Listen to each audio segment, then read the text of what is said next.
So now we have understood the issue. हमें issue समझ में आ गया है कि सेक्शन 375 में ऐसी क्या बात थी जिसकी अनकॉन्स्टिट्यूशनलिटी चेक करने की हमें जरूरत पड़ गई। वो बात क्या थी? वो बात थी क्लॉज 6th जब पढ़े और उसके बाद जब एक्सेप्शन 2 पढ़े तो हमें यह समझ नहीं आया कि जब आपका ब्लैंकेट प्रोटेक्शन 18 साल तक आ ही गया है हर अविवाहिता स्त्री के लिए, तो 15 से 18 साल के बीच वाली जो विवाहिता स्त्री हैं इनके लिए प्रोटेक्शन क्यों नहीं है अपने हस्बैंड के खिलाफ? स्ट्रेंजर्स के खिलाफ है। वो जो 18 साल तक का ब्लैंकेट बैन है वो स्ट्रेंजर्स के खिलाफ, एक विवाहित स्त्री हो या अविवाहित, उनके लिए है, लेकिन विवाहित स्त्री के लिए अपने हस्बैंड के खिलाफ प्रोटेक्शन नहीं है। अब आप खुद ही समझ लीजिए, एक डिस्क्रिमिनेशन हुई है यहां पर on the ground of age of which the basis is marriage. Base क्या है? मैरिज है। और ये तो हम पहले भी समझ चुके हैं कि मैरिज नहीं तो एक्सेप्शन 2 का कोई मतलब नहीं है। अगर शादी नहीं हुई तो एक्सेप्शन 2 का कोई रोल नहीं है। एक्सेप्शन 2 फिर आपको देखने की जरूरत ही नहीं है। फिर आप ब्लैंकेट बैन से चल रहे हैं, फिर आप जो क्लॉज 6 है जो 18 साल का कैप लगा हुआ है, फिर आप उसी से गवर्न हो रहे हैं। प्रॉब्लम कहां जा रही है? जब आप शादीशुदा निकले, मतलब स्त्री जो है, जो लड़की है, वो शादीशुदा है, विवाहित है, और किसके अगेंस्ट वो केस नहीं कर सकती? अपने हस्बैंड के अगेंस्ट। तो जाहिर सी बात है, इतना तो आपको समझ में आ ही रहा होगा कि ये एक ऐसी चीज को प्रोटेक्शन की जा रही है जो एक सोशल इंस्टीट्यूशन भी है और जाहिर सी बात है लीगल इंस्टीट्यूशन भी है। बिल्कुल शुरुआत में सोशल इंस्टीट्यूशन हुआ करता था, ये अब लीगल इंस्टीट्यूशन भी। लीगल कैसे है? क्योंकि कानून में इसको आइडेंटिफिकेशन मिली हुई है। अगर कानून में इसकी आइडेंटिफिकेशन या इसका रेगुलेशन या इसमें राइट्स एंड लायबिलिटीज ना दी होती तो ये लीगल नहीं, खाली एक सामाजिक संस्था ही रह जाती। तो मैरिटल जो टाई है, जो मैरिटल एस्पेक्ट्स जुड़े हैं इस कंसोर्शियम में, इस अमेलगमेशन में, या आप कह लीजिए कि जब किसी का विवाह होता है तो जो राइट्स एंड ड्यूटीज आते हैं उसमें एक बहुत ही इंपॉर्टेंट राइट एंड ड्यूटी है, और ये कह लीजिए कि कॉन्जुगल राइट्स जिसको आप बोलते हैं। कॉन्जुगल वर्ड जो है वो conjugation, that is related to the to marriage.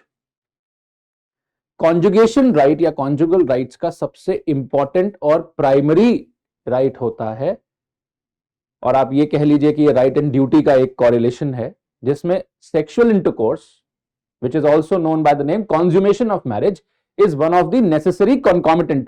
मतलब ये एक बहुत ही इंपॉर्टेंट एस्पेक्ट है शादी का। और अगर आप मुस्लिम लॉ पढ़ रहे हैं तो निकाह पढ़ेंगे, तो जब ऑब्जेक्ट ऑफ निकाह पढ़ेंगे कि निकाह क्यों किया जाता है, तो उसमें 2 ऑब्जेक्ट्स बड़े ही स्पष्ट रूप से दिए गए हैं कि ये इनके प्राइमरी ऑब्जेक्ट्स हैं। जबकि ऐसा कुछ डायरेक्टली हिंदू लॉ में नहीं लिखा, पर अगर आप देखें तो हर धर्म का कानून में ये 2 चीजें ही मेन है, प्रायोरिटी पे हैं, प्राइमरी हैं, प्राथमिकता इसी को है। किस चीज को? Consummation of marriage, that means sexual intercourse, and procreation of children, that means to reproduce progeny, offsprings. ये 2 चीजें तो संभवतः प्राथमिक हैं। ये ऐसा नहीं है कि लास्ट में होगा, कि पहले तो आपके कुछ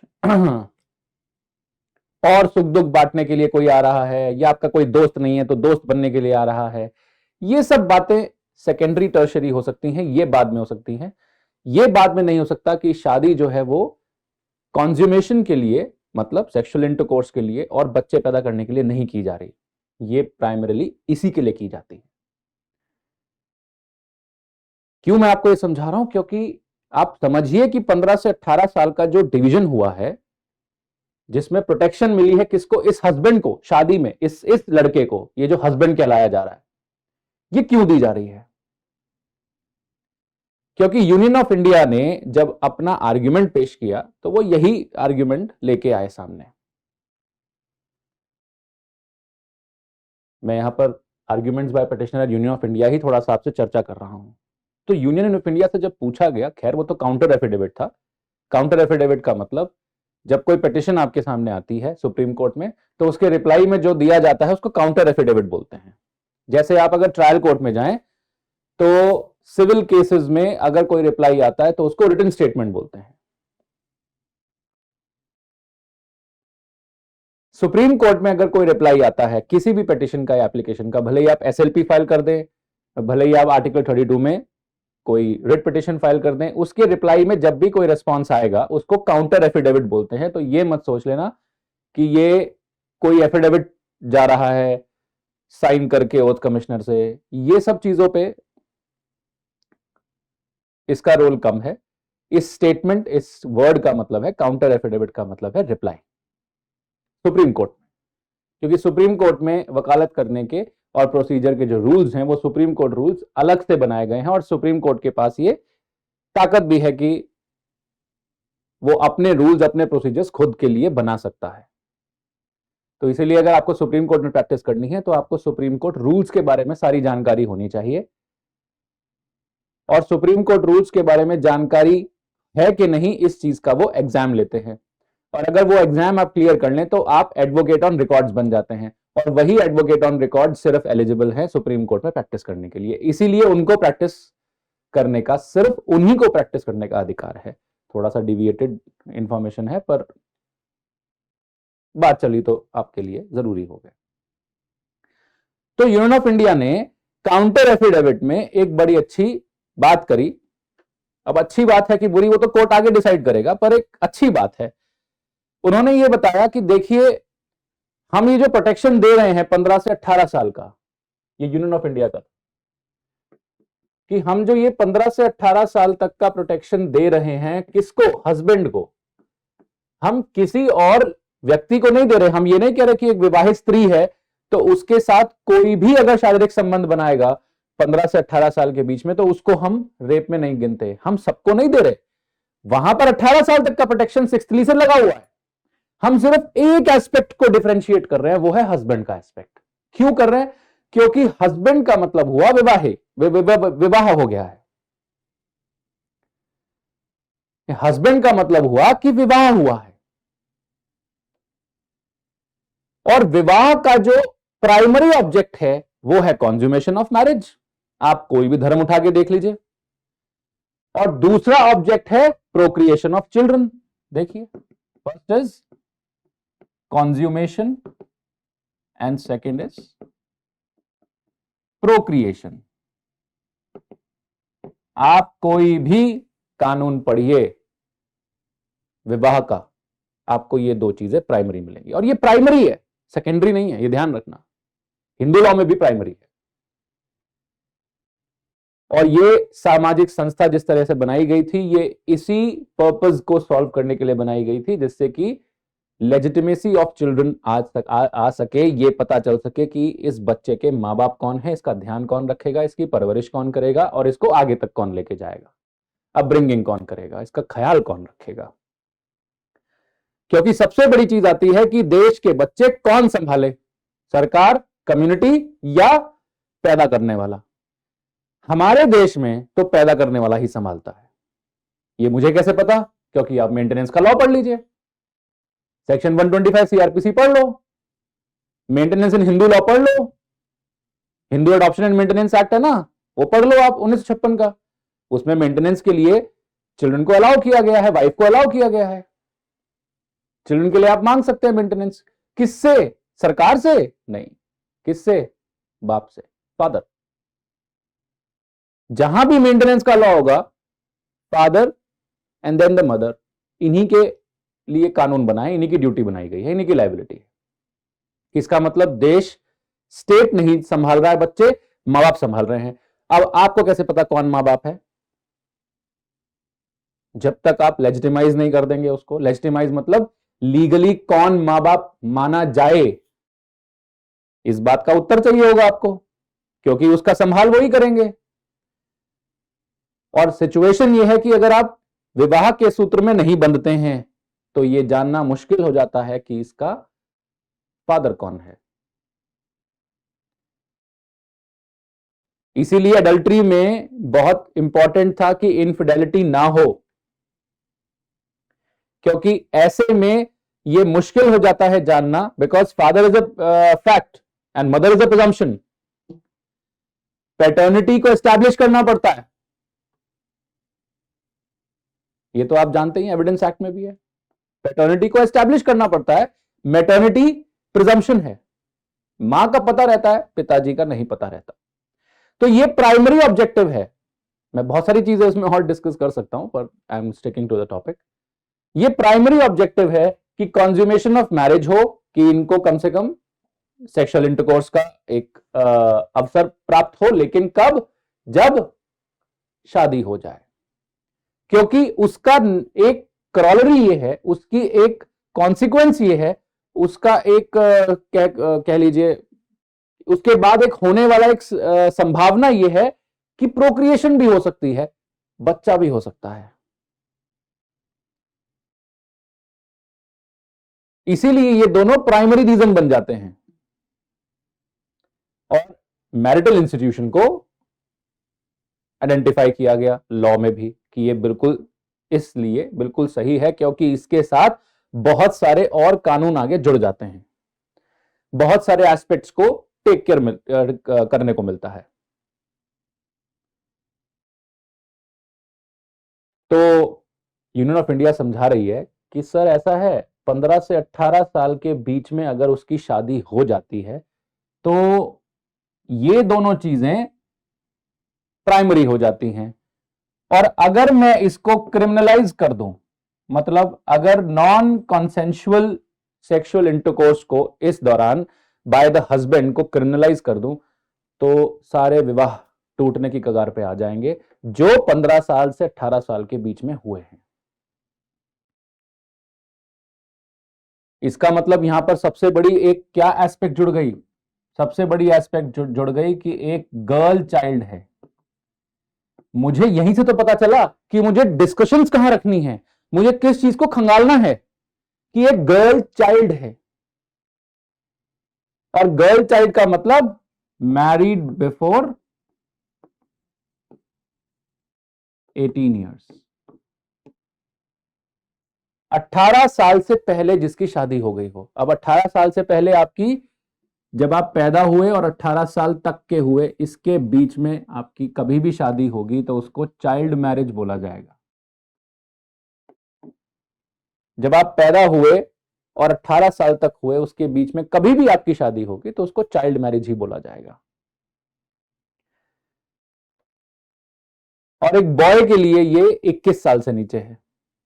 वो आप prohibition of child marriage act जब पढ़ेंगे तो आपको समझ में आएगा कि मैरिटल एज माइनॉरिटी से अलग है। मैरिटल एज वो एज है जिसमें आप शादी कर सकते हैं, जो लड़कियों के लिए 18 साल से नीचे है और लड़कों के लिए 21 साल से नीचे है। पहले ये 15-18 हुआ करती थी, 15 लड़कियों के लिए, 18 लड़कों के लिए। फिर ये बढ़ा के 18 और 21 कर दी गई 1978 में, if I am not wrong, 1978 में, if I am not wrong. तो ये मैरिटल एज है, ये एज ऑफ माइनॉरिटी नहीं है। लेकिन लड़कियों के लिए तो दोनों ही सेम हो गई, यही एज ऑफ माइनॉरिटी भी है। जब आप इंडियन मेजॉरिटी एक्ट पढ़ेंगे या माइनॉरिटी से रिलेटेड कोई भी एक्ट पढ़ेंगे, जे एक्ट पढ़ लीजिए, पोक्सो पढ़ लीजिए, protection of children from sexual offences, जिसको जनरली हम ये भी बोल देते हैं कि it is prevention of child sexual offences. उसको प्रिवेंट करने के लिए जो चाइल्ड सेक्सुअल ऑफेंसेस है, sexual offence related to child, उनको प्रिवेंट करने के लिए एक्ट आया। वैसे उसका जो नाम है वो है protection of children from sexual offences. तो वो पोक्सो एक्ट जो है, उन सबका हवाला दिया गया है इस केस में। पोक्सो एक्ट में पढ़ लीजिए, 18 साल से नीचे माना जाएगा। जुवेनाइल जस्टिस एक्ट पढ़ लीजिए, 18 साल से नीचे माना जाएगा। उसमें बॉय एंड गर्ल दोनों आएंगे। लेकिन जब मैरिज की बात आ जाएगी तो मैरिटल एज डिफरेंट हो जाएगी। किसके लिए? बॉय के लिए वो 21 साल है।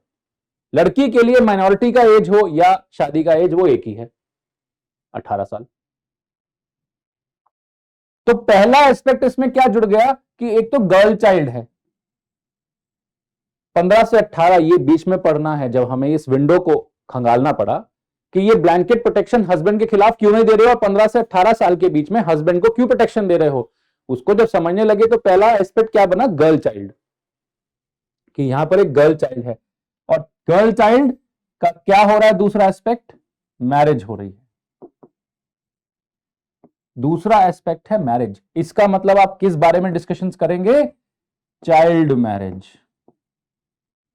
कि भाई क्या प्रॉब्लम होती है चाइल्ड मैरिजेस में और क्या चाइल्ड मैरिज को हटाने के लिए कोई प्रयास किए गए हैं और चाइल्ड मैरिज का स्टेटस क्या है, क्योंकि ऐसा क्या हो गया इस मैरिटल इंस्टीट्यूशन में कि आप हस्बैंड को प्रोटेक्शन दे रहे हैं।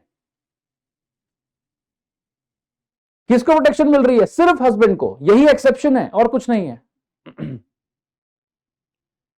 तो क्या है ऐसा चाइल्ड मैरिजेस में, क्या होता है और उसके क्या रिपरकशंस हैं, क्या प्रॉब्लम्स हमें फेस करनी पड़ेंगी, किन किन एक्ट्स में कैसे कैसे इसको डील किया गया है, बच्चे को लेकर कैसी प्रोटेक्शन आई हुई हैं और एक गर्ल चाइल्ड को लेकर कैसी प्रोटेक्शन आई हुई हैं, इन सब के बारे में चर्चा करोगे तभी तो एंड में पता चलेगा कि मुझे क्यों इसको प्रोटेक्ट करना था, किसको, हस्बैंड को कि गर्ल को।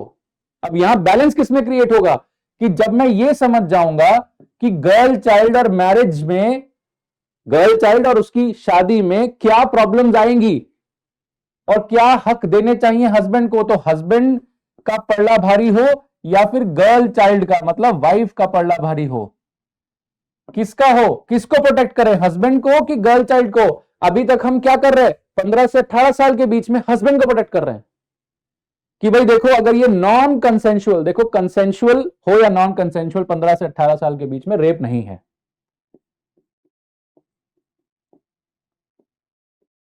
और हमें क्या चाहिए, हमें तो ये चाहिए कि 18 साल तक, जैसे आपने बोला है कंसेंट नो कंसेंट रेप है, ऐसे ही यहां पर भी कंसेंट नो कंसेंट रेप ही माना जाए हस्बैंड का भी।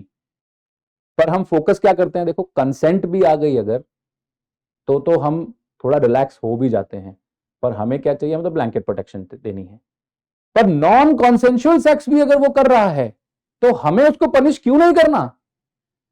और एक्सेप्शन 2 में मैं आपको बता चुका हूं, 2 डायमेंशंस निकलते हैं, एक सिक्सली की वजह से 18 साल तक का डायमेंशन कि 15 से 18 साल आपने इनको प्रोटेक्ट क्यों नहीं किया है, girl child which is married, who is married, और 18 साल से ऊपर वालों को प्रोटेक्ट क्यों नहीं कर रहे हो आप नॉन कंसेंशुअल में, क्योंकि कंसेंट से कर रहे हो तो कोई दिक्कत नहीं है, 18 साल से ऊपर कंसेंट से कर सकते हो, विदाउट हर कंसेंट सेकेंडली, तो सेकेंडली की प्रोटेक्शन क्यों नहीं है, वो मैं आपको बता चुका हूं, वो इशू कोर्ट ने उठाया ही नहीं, वो इशू मना कर दिया कोर्ट ने कि हम नहीं देख रहे हैं, ना हमारे सामने आया है, हम सिर्फ इस विंडो की बात करेंगे। That means marital rape of adult girl is not dealt anywhere in the supreme court. ये मैंने आपको पिछले पार्ट में भी बताया था, जो पार्ट 1 है इस वीडियो का, इस पूरे केस का, उसमें भी मैंने आपको बताया था कि इस इशू को ना लेजिस्लेचर डिस्कस कर रहा है और इस इशू को ना सुप्रीम कोर्ट डिस्कस कर रहा है, इस केस में भी नहीं किया, जबकि मौका था, पर किसी कारणवश उठाया ही नहीं गया वो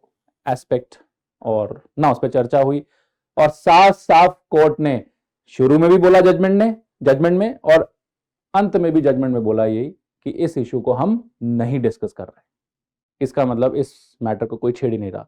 उसका रीजन ही जान रहे हैं हम कि जब शादी होती है तो कॉन्ज्यूमेशन और प्रोक्रिएशन एक एस्पेक्ट बन जाता है। अब इसको मुझे बहुत डिटेल में या इसका पीछे का कोई जो भाव है वो समझाने की जरूरत नहीं है, ये आप भली भांति सब जानते हैं, आप खुद ही सोच लीजिए कि नॉन कंसेंशुअल सेक्सुअल इंटरकोर्स ही प्रॉब्लम है और आप नॉन कंसेंशुअल सेक्सुअल इंटरकोर्स एक अनमैरिड गर्ल का रेप मानते हैं और हस्बैंड का रेप नहीं मानते हैं। पर 15 से 18 में ऐसा नहीं है कि वो नॉन कंसेंशुअल सेक्सुअल इंटरकोर्स पे प्रोटेक्शन दे रहा हो, यहां पर जो गर्ल इन्वॉल्व है वो गर्ल चाइल्ड है और उसकी मैरिज हुई है। एक तो आपने गर्ल चाइल्ड की बात कर रहे हो, ऊपर से उसकी शादी कर दी, मतलब एक तो वो बच्ची है, ऊपर से आपने उसकी शादी कर दी और शादी करके जो उसका कॉन्सिक्वेंस था कंज्यूमेशन ऑफ प्रोक्रिएशन, इसको उस पर थोप दिया। ये कहां का इंसाफ हुआ।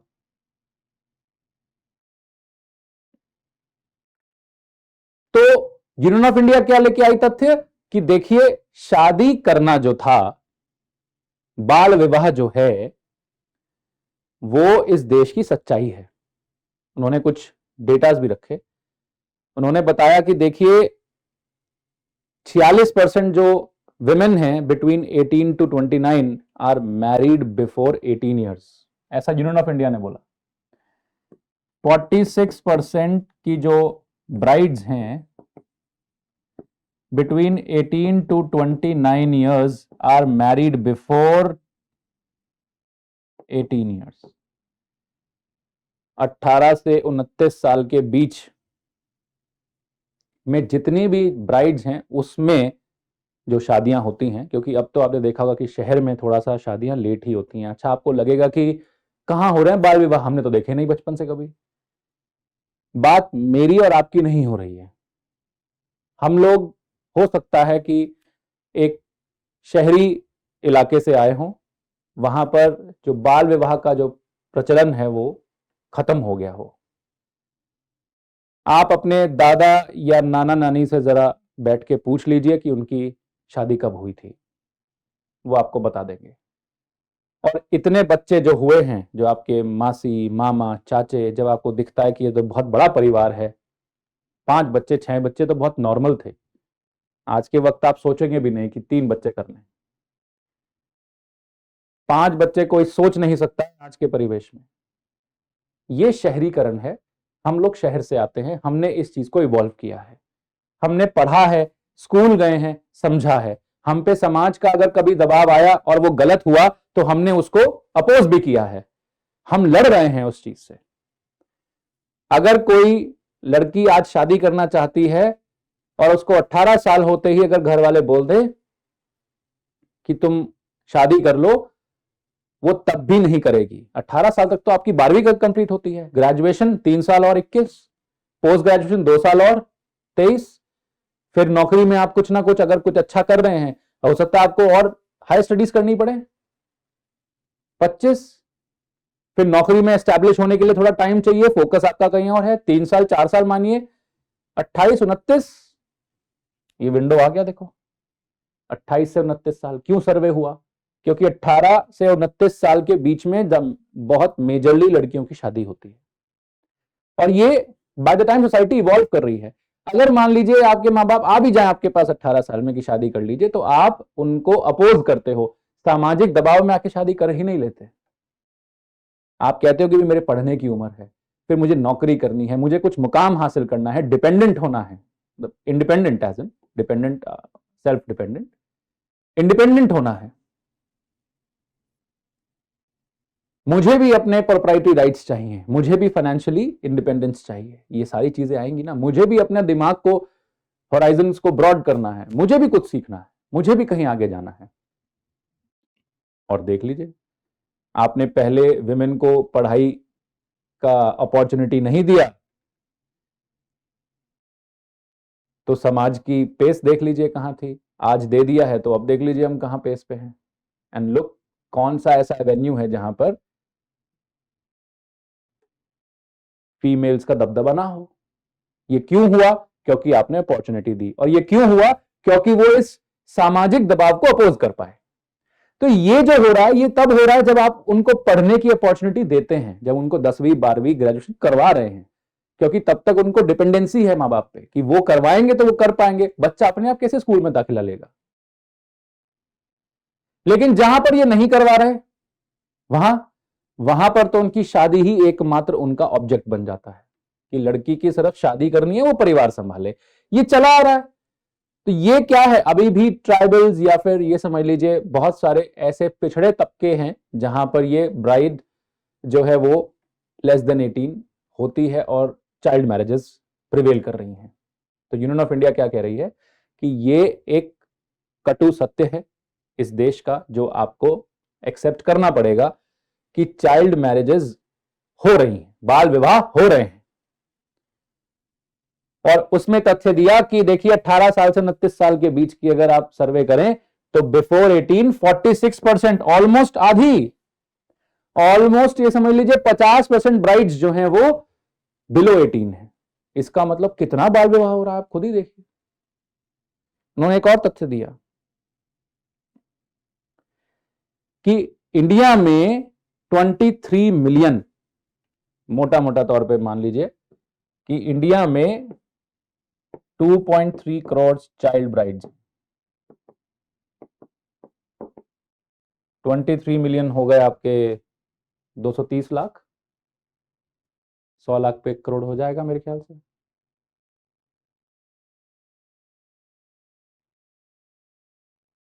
तो 2.3 मतलब 2 करोड़ 30 लाख इस देश में चाइल्ड ब्राइड्स हैं, मतलब वो बच्चियां हैं जिनकी शादी कर दी गई है। इन तथ्यों को देके वो यही बोल रहे हैं कि देखिए, आप समझिए कि इस देश में जो बाल विवाह में बाल विवाहित स्त्री है, बाल मतलब बच्ची जो है, वो जो विवाहित है, ये एक सत्य है, इसको आप नकार नहीं सकते।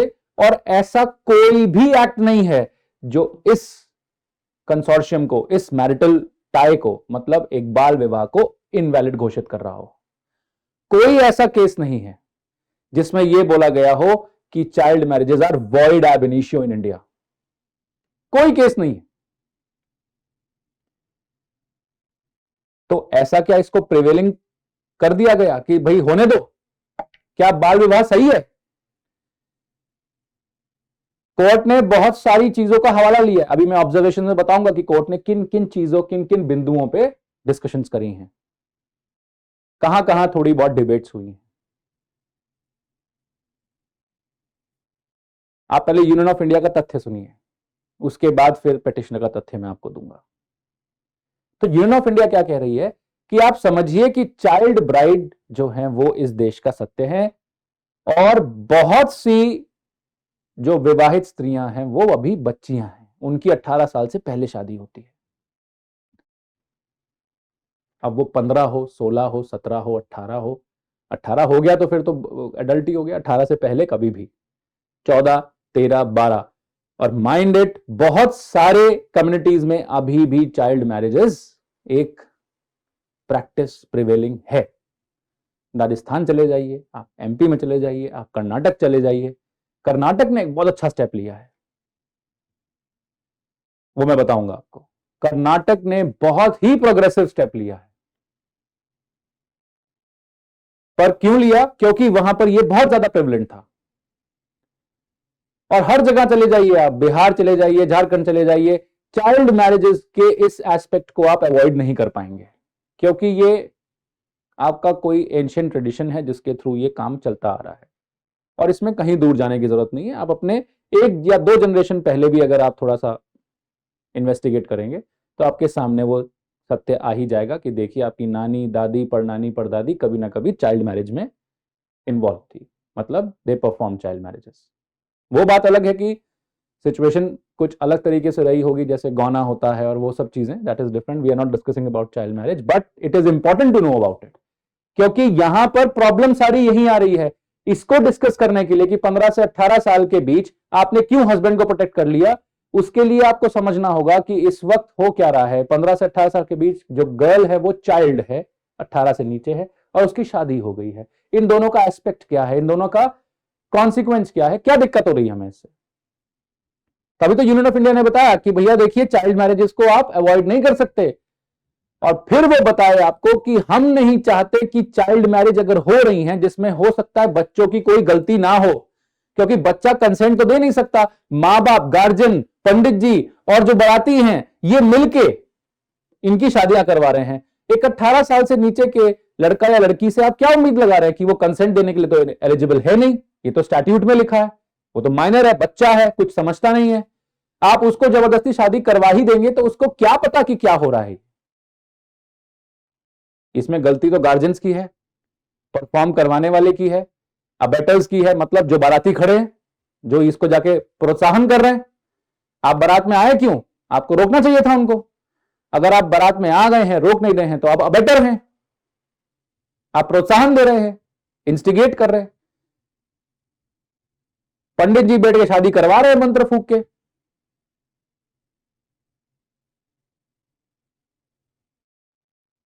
और मां बाप जो गार्जियंस हैं वो कंसेंट दे रहे हैं उनके बिहाफ पे।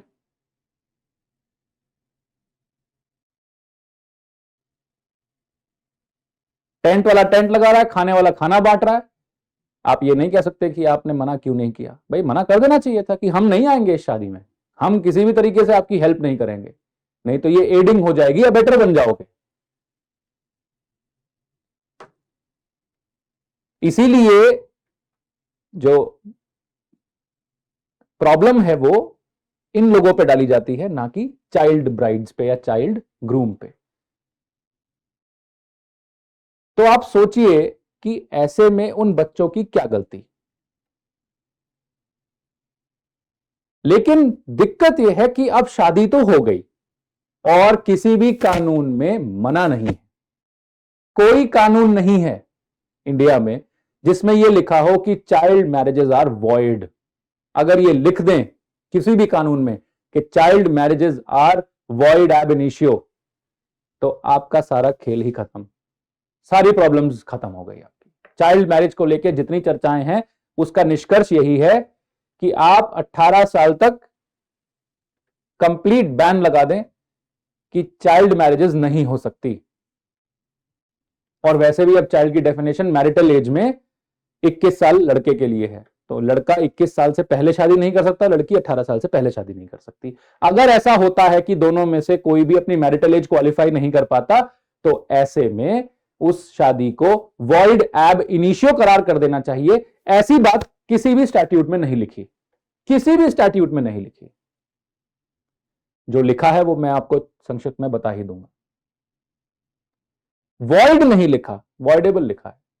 तो इसका मतलब तथ्य साफ है कि एक तो उसने डेटा दिया यूनियन ऑफ इंडिया ने कि आप खुद देखिए कि डेटा कितना क्लियर है, बता रहा है कि कितनी चाइल्ड ब्राइड्स हैं हमारे पास। 2-2.5 करोड़ चाइल्ड ब्राइड्स आपको कम लग रही?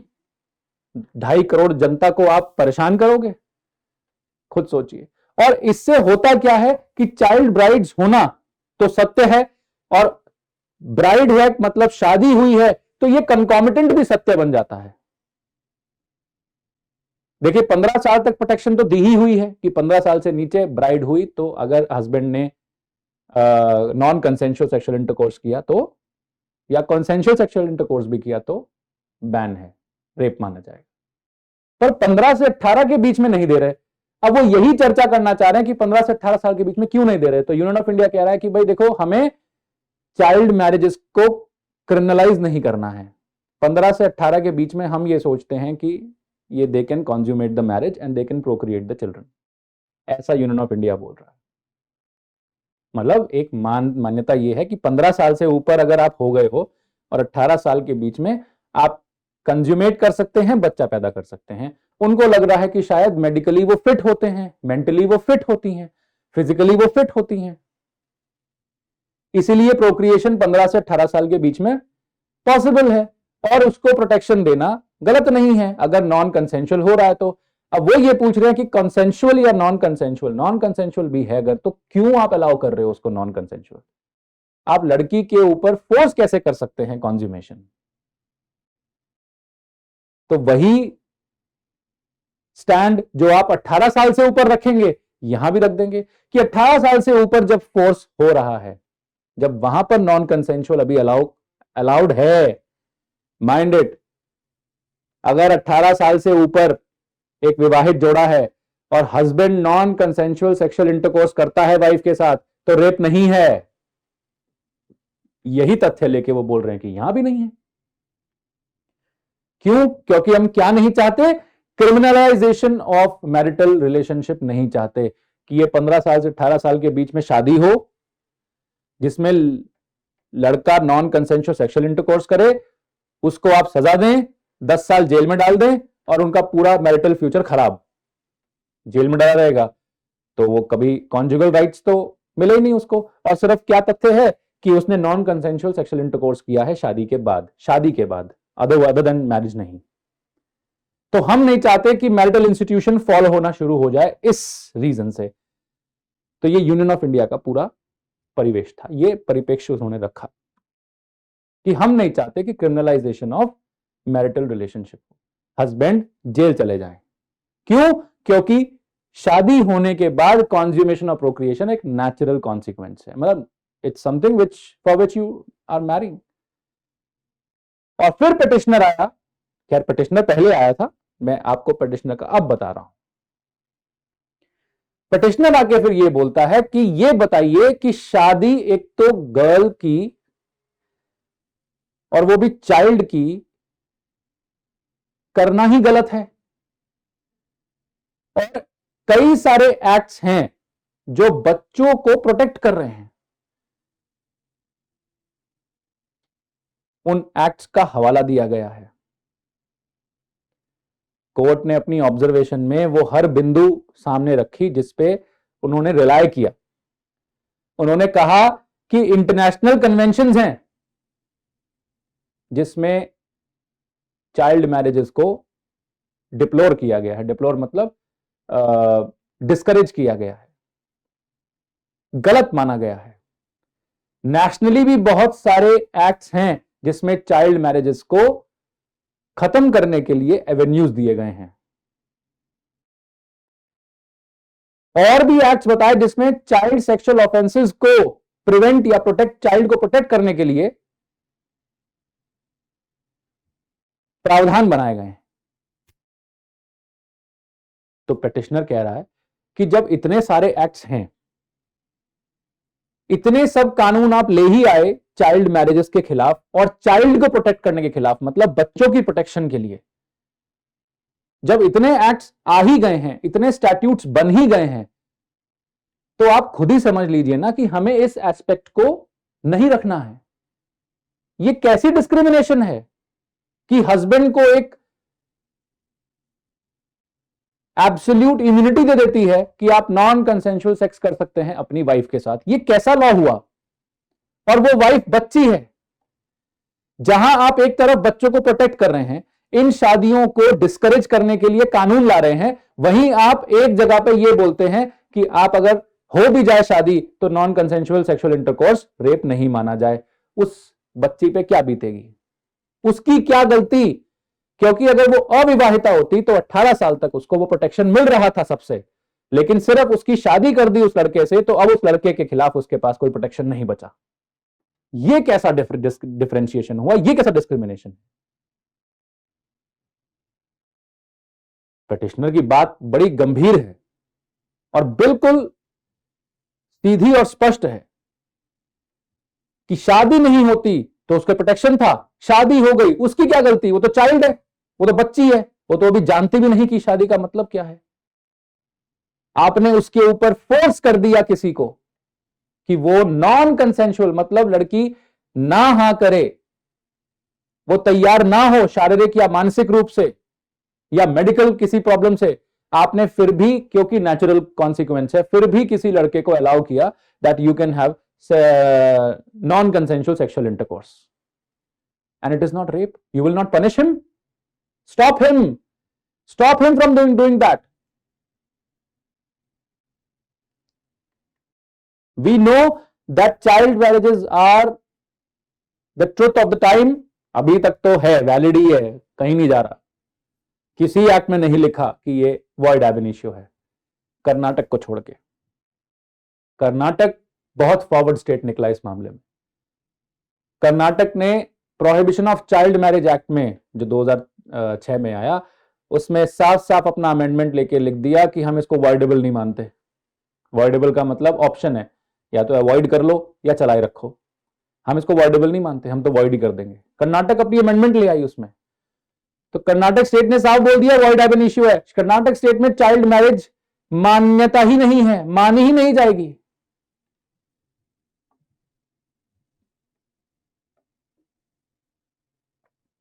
जिसका बड़ा अच्छा एक कॉन्सिक्वेंस है। खुद ही सोचिए, अगर चाइल्ड मैरिज मानी ही नहीं जा रही तो मैरिज ही नहीं मानी जा रही, मतलब विवाह ही नहीं माना जा रहा है। और विवाह नहीं हुआ तो मैरिज तो सबसे पहला एस्पेक्ट है एक्सेप्शन 2 का। अगर मैरिज नहीं तो प्रोटेक्शन नहीं, तो जब शादी ही नहीं मान रहे तो प्रोटेक्शन भी नहीं है एक्सेप्शन 2 का। इसका मतलब 6 से गवर्न होगा, वो लड़की 18 साल तक प्रोटेक्टेड है।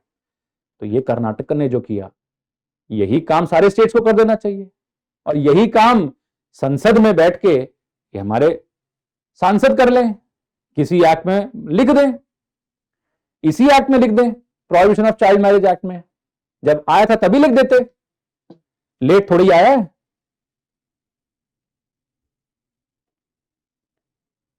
क्या बात क्लियर हुई? संसद में बना दें एक कानून कि भैया वॉइड मानेंगे, और वॉइड का मतलब है कि शादी मान ही नहीं रहे, इसका मतलब शादी हुई ही नहीं, और शादी नहीं हुई तो एक्सेप्शन 2 का क्या करोगे, क्योंकि उसका जो बेस है वो शादी है। तो कर्नाटक समझ गए कितना फॉरवर्ड निकला। तो पेटिशनर यही तो कह रहा है कि आप 15 से 18 साल के बीच में उसकी क्या गलती कि उसके ऊपर non consensual sexual intercourse force करवा रहे हो, जिसकी वजह से प्रोक्रिएशन, गर्भधारण भी हो सकता है, जिसकी वजह से नुकसान हो रहा है उसका शारीरिक और मानसिक, और यह भी बोला कि इंटरजेनरेशनल इंपैक्ट है। यह भी तथ्य दिए गए कि नियोनाटल डेथ सबसे ज्यादा तभी होती हैं जब एक वीक सिचुएशन में बच्चे को प्रोक्रिएट किया जाए, और आप सिर्फ बच्चे को खराब नहीं कर रहे, इंटरजेनरेशनल इंपैक्ट मतलब आपकी आने वाली जनरेशंस पे भी इंपैक्ट पड़ता है इसका, क्योंकि वो शारीरिक और मानसिक रूप से स्वस्थ नहीं होती उस वक्त, वो बच्ची है, अभी 18 साल से नीचे है, उसको नहीं पता कि ये क्या एस्पेक्ट्स हैं, वो नहीं टेक केयर कर पाएगी अपने आप को, और उसको संभाल ना मिली, देखभाल ना मिली, तो बच्चे को भी हानि और मां को भी हानि। आप एक बच्चों से बच्चे पैदा करवाना चाहते हैं, बच्चों से बच्चे पैदा करवाने, वैसे तो आप 18 साल तक बच्चे मान रहे, और उनसे बच्चे भी पैदा करवाना चाहते हैं, कितना नेगेटिव इंपैक्ट होगा ये सोसाइटी पे। पेटिशनर ने बिल्कुल सही बात उठाई कि ये डिस्क्रिमिनेशन क्यों कर रहे हो, क्योंकि सिर्फ वो मैरिटल टाइम में आ गई है, वो अभी भी गर्ल चाइल्ड है, तो वो यही पूछ रहा है कि ऐसा क्या हो गया शादी करके 15 से 18 साल के बीच में, क्योंकि उससे नीचे तो आपने प्रोटेक्शन दे रखी है, क्योंकि प्रोटेक्शन है तभी तो प्रोहिबिशन रहेगी। आपको पता है 15 साल से पहले अगर आपने नॉन कंसेंशुअल या कंसेंशुअल सेक्सुअल इंटरकोर्स किया हस्बैंड ने, तो उसे सजा मिलेगी, तो वो नहीं करेगा ना, डेटरेंस है। पर यहां नहीं है डेटरेंस, और ये पूछ रहे हैं कि वो क्या 15 से 18 साल के बीच में सिर्फ शादी होने के कारण बच्चा होना खत्म हो गई, वो बच्ची नहीं बची, अब शादी नहीं होती तो वो 18 साल तक बच्ची थी, शादी हो गई तो आपने उसको बच्चा ही नहीं मानना बंद कर दिया, कैसे, क्या तथ्य है, क्या लॉजिक है, क्या रीजन है? पेटिशनर की बात अगर आप समझ गए हो तो पेटिशनर ने फिर हवाला भी दिया, पेटिशनर ने हवाला दिया है 84th report of law commission of India का। पहले तो पेटिशनर ने डिस्कस किया कि ये आर्बिट्ररी है, मतलब डिस्क्रिमिनेशन कर रहा है on the ground of women, on the ground of sex, और पेटिशनर ने एक और पेश किया report, 84th report of law commission of India. It was published 1980 में 84th रिपोर्ट आई थी लॉ कमीशन ऑफ इंडिया की, जिसमें लॉ कमीशन ऑफ इंडिया ने ये तथ्य सामने रखा कि sexual intercourse with child below 18 years should be prohibited and IPC must reflect the position, कि आईपीसी में ये पोजीशन रिफ्लेक्ट करनी चाहिए कि 18 साल से नीचे सेक्सुअल इंटरकोर्स प्रोहिबिटेड हो।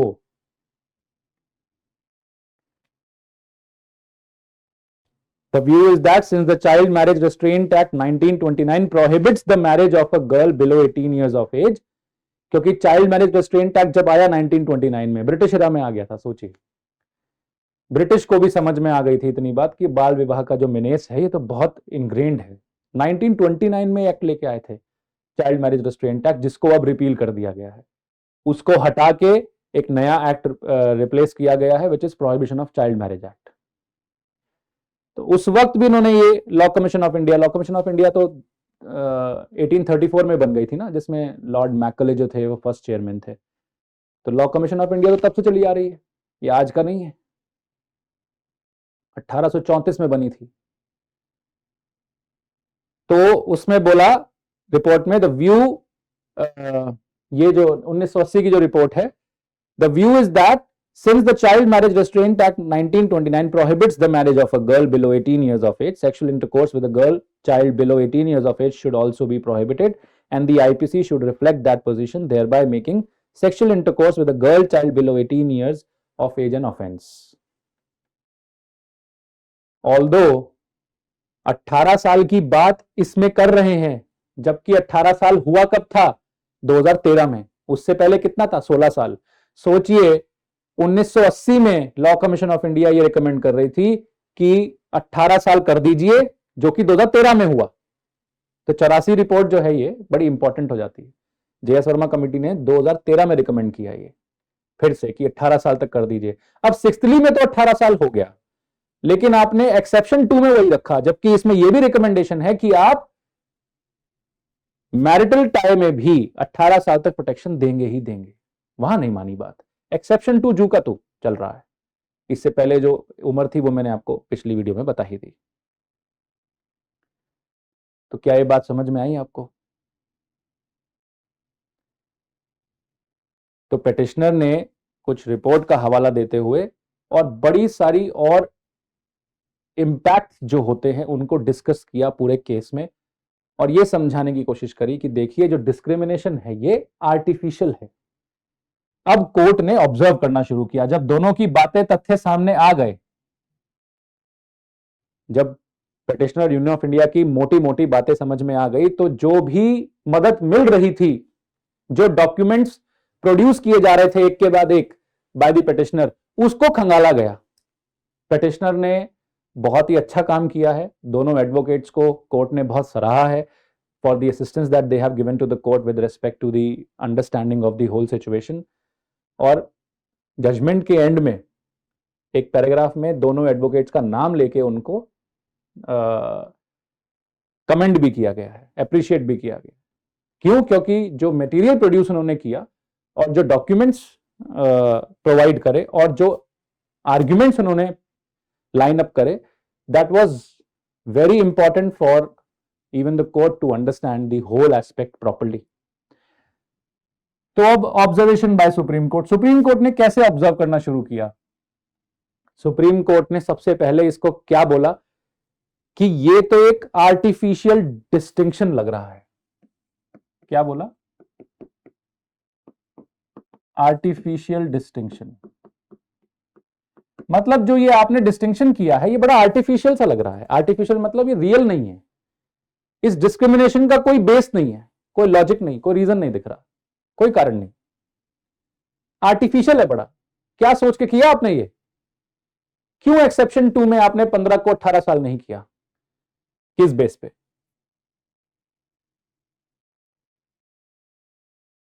तो आर्टिफिशियल डिस्टिंक्शन क्यों लग रहा है उनको? क्योंकि उन्होंने उस हर एस्पेक्ट को खंगाला जो पिटिशनर ने पेश किया। यूनियन ऑफ इंडिया की तो बात देखी ही नहीं। हां, यह बात आप नकार नहीं सकते कि चाइल्ड मैरिजेस आज भी वॉइड नहीं है। यह बात आप नकार नहीं सकते कि यह ट्रुथ ऑफ द टाइम है।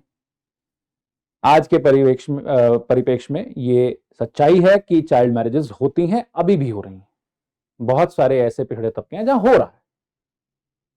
तो कोर्ट इसको नकार नहीं रही है, पर कोर्ट कुछ करना चाहती है पॉजिटिव, उसको देखने की ओर अग्रसर है। इस पे किसी को फर्क नहीं पड़ेगा, यह बहुत सरल है, क्योंकि 15 से 18 साल के बीच में जो लड़कियां हैं वो भी बच्ची हैं, और किसी को रोकना एक नॉन कंसेंशुअल सेक्सुअल इंटरकोर्स के लिए या फिर कंसेंशुअल सेक्सुअल इंटरकोर्स के लिए बिफोर 18 ये बहुत जरूरी है। तो अल्टीमेटली आप देखेंगे सिक्सथली और एक्सेप्शन 2 में 18 साल तक ब्लैंकेट प्रोटेक्शन मिल जाती है, और 18 से ऊपर एक्सेप्शन 2 अभी भी क्यों है, हटाया क्यों नहीं गया? क्योंकि 18 साल से ऊपर non consensual sexual intercourse between husband and wife, इसको रेप नहीं मानते।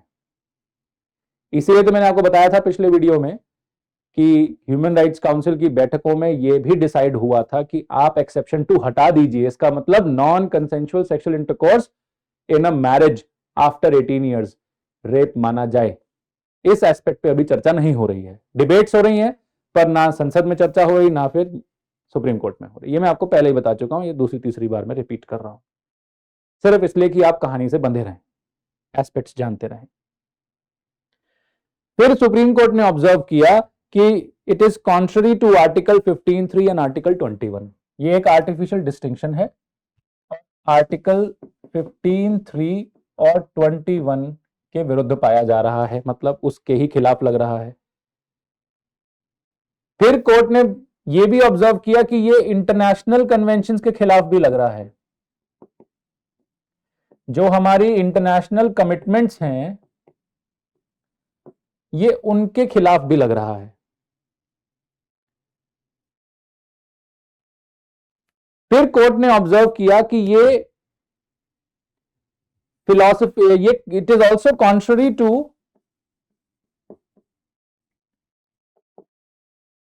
The philosophy of certain statutes, philosophy of certain statutes in India, कि ये जो डिस्टिंक्शन है ये कई सारे कानूनों की फिलॉसफी के खिलाफ जा रहा है। वो कौन कौन से कानून हैं, उन कानूनों का नाम लिखिए। आप अगर चाहें तो इनको नोट्स बना सकते हैं, क्योंकि ये आधार है, ये ऑब्जर्वेशन है सुप्रीम कोर्ट का, जिसके वजह से वो एंड में ये रूल कर रहे हैं कि भैया इसको 18 साल पढ़िए आप। Contrary to the philosophy of certain statutes. Which statutes? For example, A. Protection of Human Rights Act 1993. Protection of Human Rights Act 1993 इसकी फिलॉसफी के विरुद्ध जा रहा है। इसी के साथ वो कुछ इंटरनेशनल कन्वेंशंस को जोड़ रहे हैं, जैसे कि convention on rights of child. इसी के साथ वो जोड़ रहे हैं convention on rights of child. देखिए किन किन तथ्यों का हवाला लिया, किन किन स्टैट्यूट्स को, किन किन चीजों को पढ़ा गया इस केस में, मैं वो बता रहा हूं आपको, ये जानने के लिए कि क्या सही रास्ता, सही चीज, सही दिशा रहेगी।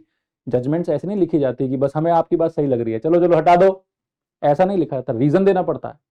रीजन कैसे आया उस पूरे सीक्वेंस को समझाना पड़ता है। देखिए कि रीजन कैसे आ रहा है, जजमेंट है ये, मैं अपनी तरफ से कुछ नहीं जोड़ रहा हूं। इसी को आप CRC बोलते हैं, convention on rights of child. इसी के साथ उन्होंने CEDAW इसका भी हवाला लिया, which is convention on the elimination of all forms of discrimination against women. ये एक इंटरनेशनल कन्वेंशन है, इंडिया सिग्नेटरी है इन सबका। Convention on rights of the child CRC, CEDAW is Convention on Elimination of All Forms of Discrimination Against Women। CEDAW की आप full form पढ़ के लिख लीजिएगा, मैं यहां लंबा लंबा नहीं लिख रहा हूं। तो protection of human rights act के साथ उन्होंने इन दोनों का भी हवाला लिया। देखिए दोनों क्या कर रहे हैं, एक convention on rights of child, जब चाइल्ड की बात हो रही है तो चाइल्ड के रिलेटेड जो इंटरनेशनल कन्वेंशन है उनकी बात करोगे। Convention on elimination of all forms of discrimination against women, किसी भी तरीके का डिस्क्रिमिनेशन अगर आप वुमेन के खिलाफ कर रहे हो, and that to on based on the sexual orientation और सेक्स, तो बिल्कुल ही अगेंस्ट जाएगा। आप किसी को भी सेक्सुअल असॉल्ट या फिर सेक्सुअल इंटरकोर्स करने के लिए वुमेन के खिलाफ अलाउ नहीं कर सकते, भले ही वो हस्बैंड क्यों ना हो। ऐसी बातें CEDAW में करी गई हैं। ये इंटरनेशनल कन्वेंशन है। इंटरनेशनल कन्वेंशन मतलब पूरी दुनिया मान रही है इसको, जो भी सिग्नेटरी है सारे देश वो मानेंगे इस बात को। आप क्यों नहीं मान रहे, ये देश क्यों नहीं मान रहा? तो इन सब का हवाला लिया जाएगा। और आपको पता है कि म्युनिसिपल लॉ में इंटरनेशनल कन्वेंशंस नेचुरली अप्लाई होते हैं। आपने थ्योरी ऑफ मोनिज्म और थ्योरी ऑफ ड्यूलिज्म पढ़ा होगा कि क्या ये एक ही लीगल सिस्टम के पार्ट हैं या अलग अलग लीगल सिस्टम्स हैं। जब आप पब्लिक इंटरनेशनल लॉ पढ़ते हैं तो उसमें हम लोग थ्योरी ऑफ ड्यूलिज्म फॉलो करते हैं कि अलग अलग लीगल सिस्टम्स हैं, लेकिन हम लोग ये भी जानते हैं कि अगर कोई international convention not directly inconsistent with the law of the country होता है, उसको हम पार्ट ऑफ लीगल सिस्टम ही मान लेते हैं। खैर ये पब्लिक इंटरनेशनल लॉ का पार्ट है, इसको हम अभी डिस्कस नहीं कर रहे हैं, पर एक छोटी सी इंफॉर्मेशन दे रहा हूं आपको। तो ये नेचुरली अप्लाई होता है हमारे। अब आप सोचेंगे ना कि इंटरनेशनल कन्वेंशन हमारे देश में क्या कर रहे हैं, हमारे देश के तो अपने कानून देखने चाहिए। ये डायरेक्टली एप्लीकेबल होते हैं हमारे देश में, क्योंकि हम थ्योरी ऑफ ड्यूअलिज्म का modern structure, modern form adopt कर रहे हैं, ना कि ट्रेडिशनल फॉर्म। ठीक है जी। और कौन से स्टैट्यूट की फिलॉसफी के खिलाफ है? Prohibition of child marriage act इसके भी खिलाफ है, इसको बी करार कर दीजिए। Prohibition of child marriage act PCMA इसके भी खिलाफ है। Prohibition of child marriage act में child marriage is voidable।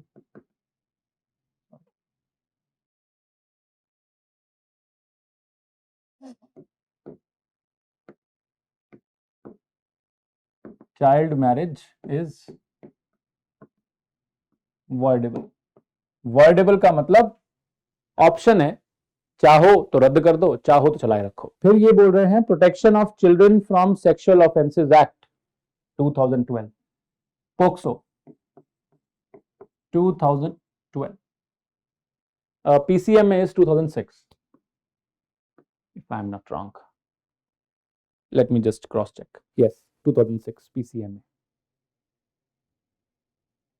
Clear है ये बात? और किस एक्ट का हवाला लिया इन्होंने? JJ act 2015, the JJ act 2015 which is juvenile justice act 2015। पूरा नाम अलग है, protection of children and delinquents all those things, but हम शॉर्ट में लिख रहे हैं JJ act, juvenile justice act 2015। और किसके खिलाफ है? Uh it is against, it is contrary to bodily integrity of girl child and her reproductive choice। तो और क्या बोल रहे हैं? bodily integrity of girl child and her reproductive choice।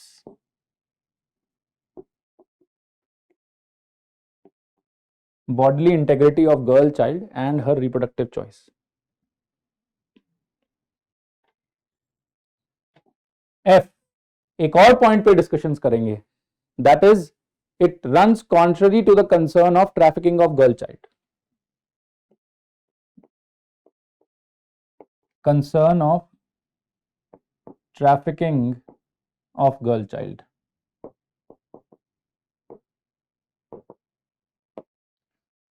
तो आपके सामने क्या हुआ कि पूरे जजमेंट का जो बेस है, मतलब जो भी आर्ग्यूमेंट्स या जो ऑब्जर्वेशंस होंगी वो रन करेंगी इसी के अराउंड।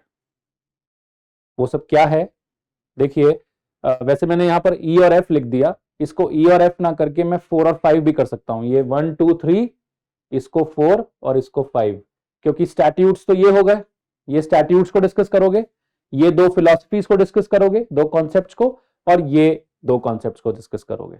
इसका मतलब 5, आप मोटे मोटे तौर पर ये समझ लीजिए 5 जगहों पर डिस्कशंस होंगी, उनका जो क्रक्स निकलेगा, उसमें से जो अंडरस्टैंडिंग निकलेगी, उसके बाद हम डिसाइड करेंगे कि ये डिस्क्रिमिनेशन है कि नहीं है। पहली बात तो इसको आर्टिफिशियल डिस्क्रिमिनेशन डिस्टिंक्शन बोला कि ये आर्टिकल 15(3) और 21 का खनन है। उसके बाद बोला कि हमारी बहुत सारी इंटरनेशनल कमिटमेंट्स हैं, उनके खिलाफ जाता है। वो इंटरनेशनल कमिटमेंट्स आपको किसी स्टैट्यूट्स के थ्रू दिख जाएगी। फिर contrary to the philosophy of, बहुत सारे स्टैट्यूट्स हैं इस देश में, उसकी फिलॉसफी के कॉन्ट्ररी जा रहा है। कौन कौन से स्टैट्यूट्स के खिलाफ है ये डिस्क्रिमिनेशन, ये जो आर्टिफिशियल डिस्क्रिमिनेशन हमें दिख रहा है 15 से 18 साल में, हस्बैंड को आपने प्रोटेक्ट कर दिया, ये किस स्टैट्यूट के खिलाफ जाएगा? किसको समझना है? देखो हमने 2 चीजें निकाली थी, चाइल्ड और मैरिज। तो चाइल्ड मैरिज, एक तो गर्ल चाइल्ड, उसको प्रोटेक्ट करना है, और जो उसके मैरिज हो गई उसमें जो उसके साथ भेदभाव हो रहा है, उसमें जो उसके साथ प्रॉब्लम्स आएंगी, उसको भी प्रोटेक्ट करना है। तो उसमें सबसे पहले आपके पास आ जाता है act protection of human rights act 1993, उसके साथ सीआरसी और सीडॉ जो हमारे इंटरनेशनल कमिटमेंट्स हो गए, फिर prohibition of child marriage act, फिर आपका पोक्सो जुवेनाइल जस्टिस एक्ट, और फिर आपकी और क्या चीज खराब होती है इसमें, जिस बेस पे हमें डिसाइड करना है, वो है bodily integrity of a girl child. Girl child की भी बॉडीली इंटेग्रिटी होती है और उसके रिप्रोडक्टिव चॉइस होती हैं कि वो कब मां बनना चाहे, कब नहीं बनना चाहे, प्लस उसकी बॉडीली इंटेग्रिटी है कि उसको अपने जो सेक्सुअल एक्सेसेस हैं वो किसको देने हैं, कब देने हैं, वो उसकी चॉइस है। जोसेफ शाइन के केस में भी आप ये पढ़ चुके हो कि जजमेंट में कोर्ट ने बार बार एक चीज बोली है और हर जजमेंट में बोली है कि देखिए आप सेक्सुअल ऑटोनॉमी विमेन को देंगे, विमेन की सेक्सुअल ऑटोनॉमी किसी और के पास नहीं रहेगी, विमेन का सेक्सुअल एक्सेस किसी और के पास नहीं रहेगा, हस्बैंड की शैटल नहीं है, वो प्रॉपर्टी नहीं है, और माइंड इट, इस पर्टिकुलर चीज, इस विक्टोरियन एरा के इस पर्टिकुलर एस्पेक्ट का हवाला इस केस में भी दिया गया है कि वो कोई शैटल नहीं है कि उसको जैसा मर्जी इस्तेमाल कर लिया जाए और जैसा मर्जी उसके साथ बर्ताव कर लिया जाए। उसकी भी एक सेक्सुअल ऑटोनॉमी है, उसकी भी एक बॉडीली इंटेग्रिटी है, उसकी भी रिप्रोडक्टिव चॉइस है। आप उस पर थ्रस्ट नहीं कर सकते। वो चूज करेगी अगर उसको मां बनना है कि नहीं, वो चूज करेगी कि उसको सेक्सुअल इंटरकोर्स करना है कि नहीं। इतनी सी बात समझ आनी बस। और लास्ट में concern of trafficking of girl child, ये भी तथ्य कोर्ट के सामने पेश करे गए थे कि एक गर्ल चाइल्ड अगर मैरिज या विवाह के सूत्र में बंधती है एक बच्ची, तो मैक्सिमम चांसेस यही हैं कि उसको ट्रैफिकिंग में डाल दिया जाएगा, उसको कहीं बेच दिया जाएगा, या फिर कोई भी जो सेक्सुअल एबोरेंट ऑफेंसेस हैं या फिर कोई सेक्सुअल एबोरेंट एक्ट्स हैं उसमें डाल दिया जाएगा। फॉर एग्जाम्पल प्रोस्टिट्यूशन में डाल सकते हो, आप उसको स्लेव बना के किसी कंट्री में ट्रैफिक कर सकते हो। ट्रैफिकिंग तो वैसे ट्रांसपोर्टेशन फॉर एन ऑफेंस है, सेक्शन 370 आईपीसी में ट्रैफिकिंग का पूरा हवाला है। इसके लिए आपके पास स्टैट्यूट भी है, protection of the immoral trafficking. तो आप ये समझिए कि कितने एस्पेक्ट्स पे ये कोर्ट डिस्कशंस करेगी, तब जाके एंड में ये निष्कर्ष निकलेगा कि ये डिस्क्रिमिनेशन हटानी है कि नहीं और क्या करना है। कोर्ट ने कुछ 5 ऐसे आइडियाज भी बनाए कि भाई हम ये कर सकते हैं, ये कर सकते हैं, ये कर सकते हैं। तो सबसे अच्छा यही है कि 15 को 18 साल पढ़ लिया जाए। अभी मैं वो पैराग्राफ पढ़वाऊंगा एंड में आपको। तो अगर आपने ये लिख लिए होंगे 1 2 3 4 5 और ये सारे एक्ट्स, तो आपको ये पता चल जाएगा कि किन एक्ट्स पे हमें फोकस करना है।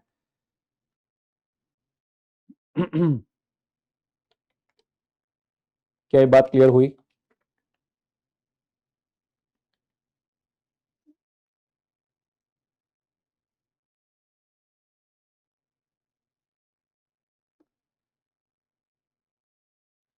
कोर्ट ने इसके साथ साथ कुछ और भी, अभी मैं इनके बारे में थोड़ी थोड़ी जानकारी आपको दूंगा। कोर्ट ने इसके साथ साथ और भी कुछ ऑब्जर्वेशन ऐड करी। और क्या ऑब्जर्वेशन ऐड करी कोर्ट ने? देखिए, कोर्ट ने बोला कि हमने ये भी पढ़ा है कि what is the impact of early child birth.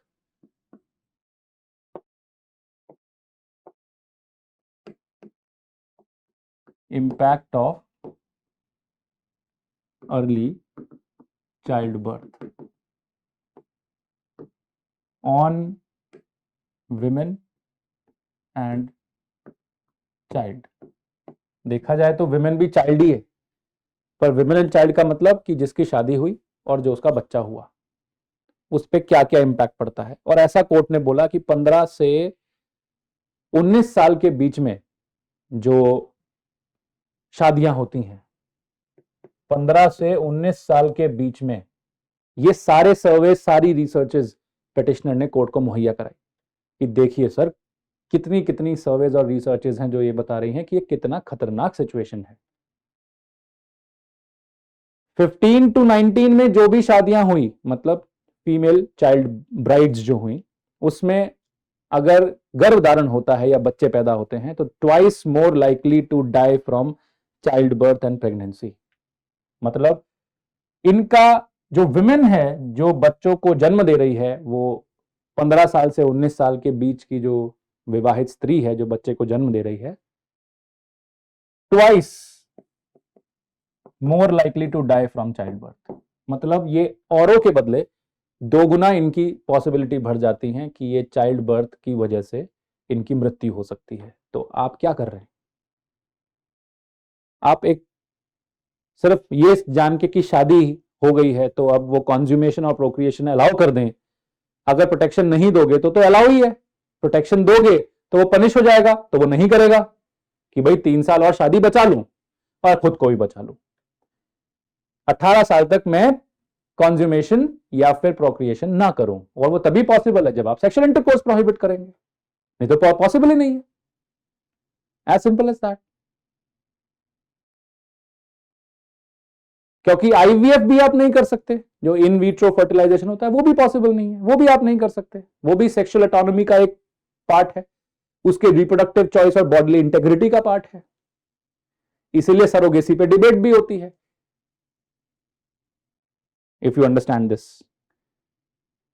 तो 15 से 19 साल के बीच में अगर कोई विवाहित स्त्री है जो कि बच्ची भी है, चलो 19 साल 18 से 19 में बच्ची नहीं मानी जा रही, लेकिन 15 से 18 में तो है, उनकी पॉसिबिलिटी चाइल्ड बर्थ की वजह से मृत्यु होने की दुगनी हो जाती है औरों के मुकाबले। फिर कोर्ट ने बोला कि there is psycho social disadvantage.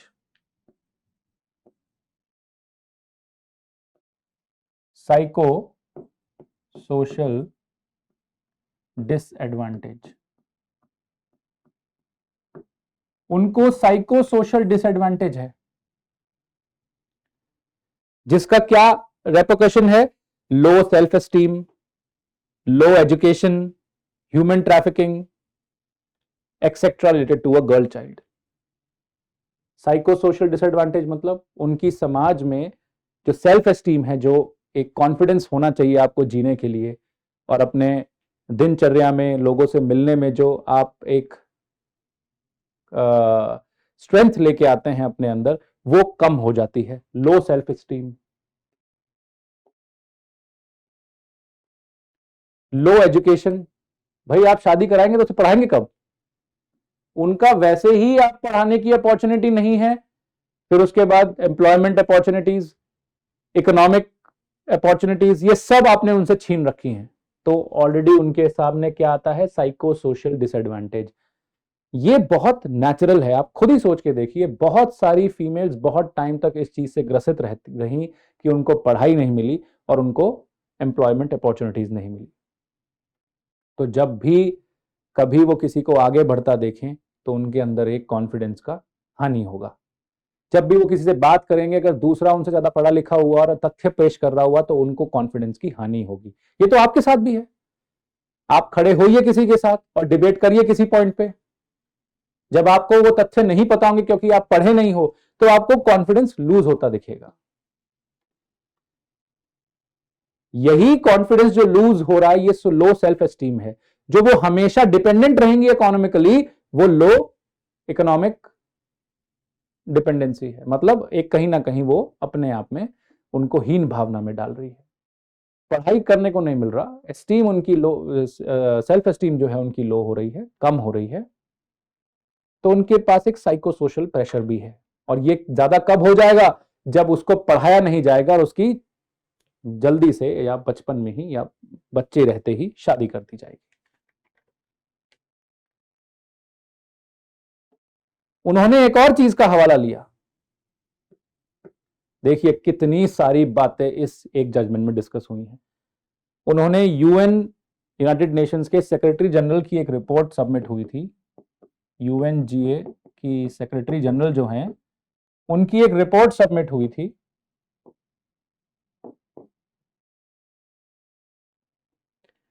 which was relating to violence against women within the family and harmful traditional practices. Violence against women within the family. Violence within family. एक रिपोर्ट सबमिट करी, violence with in family for women, कि women को with in family क्या क्या violence झेलने पड़ते हैं।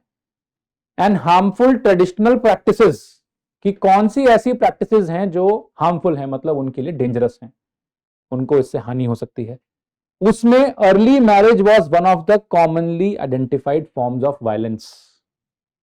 Early marriage जो था वो एक फॉर्म ऑफ वायलेंस था।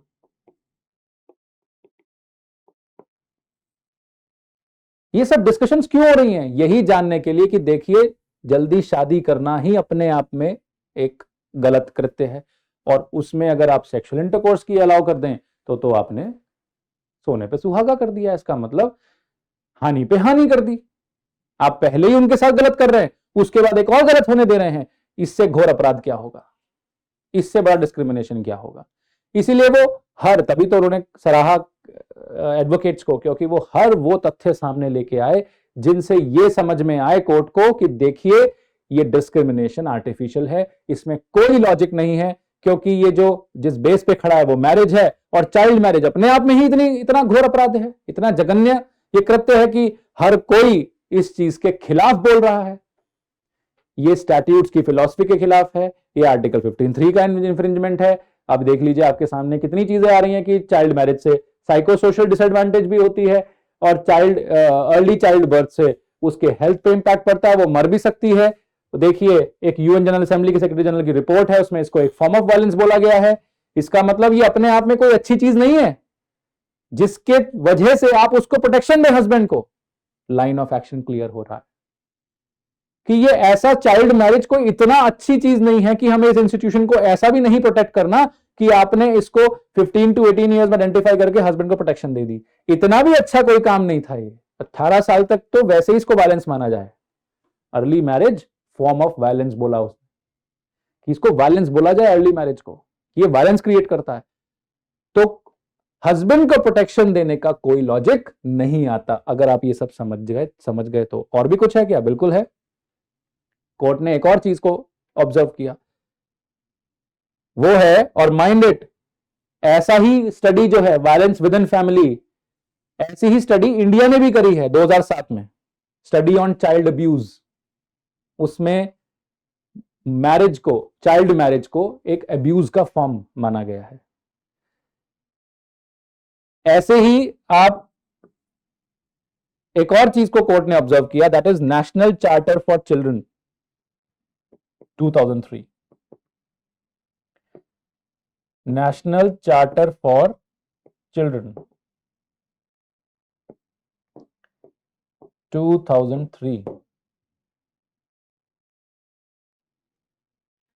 which led to the National Policy for Children 2013। इसी से नेशनल पॉलिसी ऑफ चिल्ड्रन बना, नेशनल पॉलिसी फॉर चिल्ड्रन 2013। मैं आपको वो हर डॉक्यूमेंट का नाम इसलिए दे रहा हूं जिससे कि कभी आपका मन करे तो इनको बैठ के पढ़ लिया जाए। आपको बच्चों से related child protection and child marriages के खिलाफ जितना भी मटेरियल चाहिए वो इस जजमेंट में भरपूर है।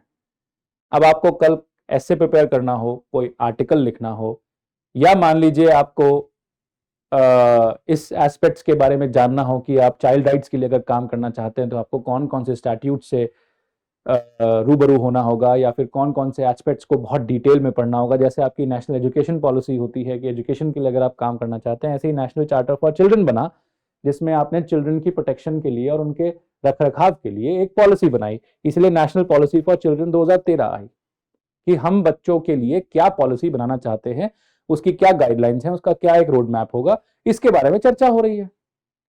पर इस पूरी चर्चा की हमारे यहाँ पर रिक्वायरमेंट नहीं है। हमें तो उसमें देखना है कि हमें बच्चों के प्रोटेक्शन के लिए चाइल्ड मैरिज को अवॉइड करना है, ये एक वायलेंस है। हमें तो उस एस्पेक्ट पे बात करनी है, क्योंकि इस जजमेंट में उसी से मदद मिलेगी हमें ये जानने में कि हम क्या 15 से 18 साल के बीच वाले डिस्क्रिमिनेशन को हटाएं कि नहीं हटाएं। जिसका मोटो क्या था, national plan, national policy for children के बाद आया national plan of action for children. National policy for children के बाद आया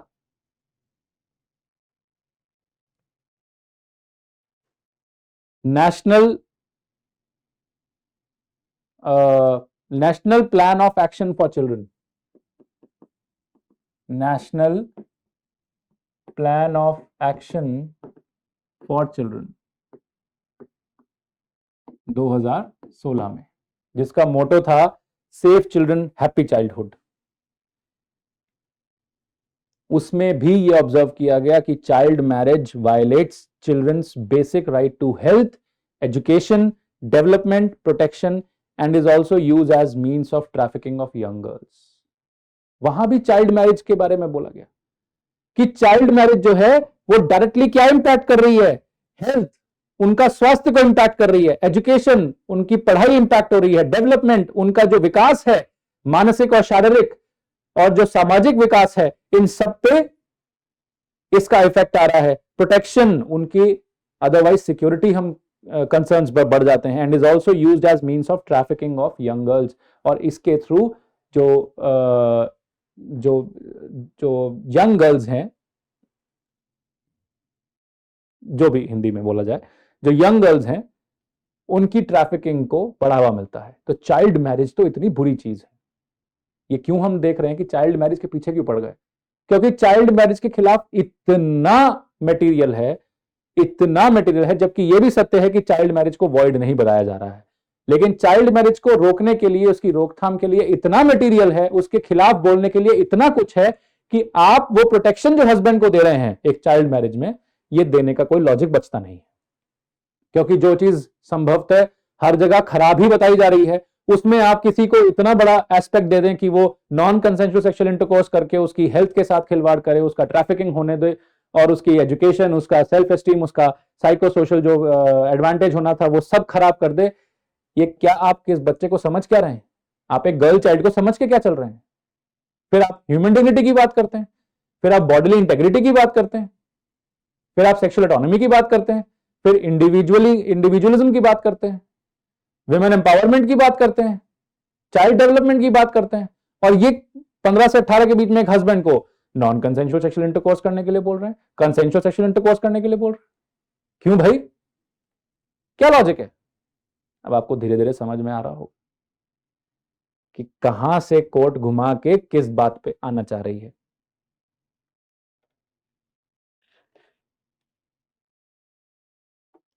क्या ये बात समझ में आई? इसी national policy of action for children में बोला गया था कि नियोनैटल डेथ्स जो हैं बच्चों की, नियोनैटल मतलब बिटवीन 0 to 26 डेज, जब बच्चा पैदा होता है तो 26 दिन तक सबसे गंभीर अवस्था में रहता है, कि सबसे ज्यादा मरने की जो उसके चांसेस होते हैं वो उस 26 दिनों में ही होते हैं। क्यों? Because of several reasons. जो भी डिफॉर्मिटीज होती हैं वो उसी वक्त, कोई भी डिसीज आती है तो उसी वक्त वर्क करती है। तो नियोनैटल जो केयर है वो बहुत जरूरी होती है। वो 26 दिन की केयर बहुत इंपॉर्टेंट और क्रूशियल होती है। वैसे तो अगर आप ट्रेडिशनली देखें इस देश में तो 40 दिन की केयर है। 40 डेज इट इज आज दैट बच्चा और माँ एक जगह से ना हिले, वो एक सेफ एनवायरनमेंट में रहें और उनमें आवाजाही कम हो और दोनों को रिकवर और सही पोजीशन पे या नेचुरल पोजीशन पे आने का टाइम मिले। 40 डेज जनरली मानते हैं, लेकिन नियोनैटल मेडिकल टर्मिनोलॉजी में नियोनैटल इज 0 to 26। तो 26 दिन का मेडिकली एक पीरियड है। क्या ये बात समझ में आई? तो इतनी सारी चीजों का हवाला दिया गया और हर एस्पेक्ट को कोर्ट ने डिस्कस किया।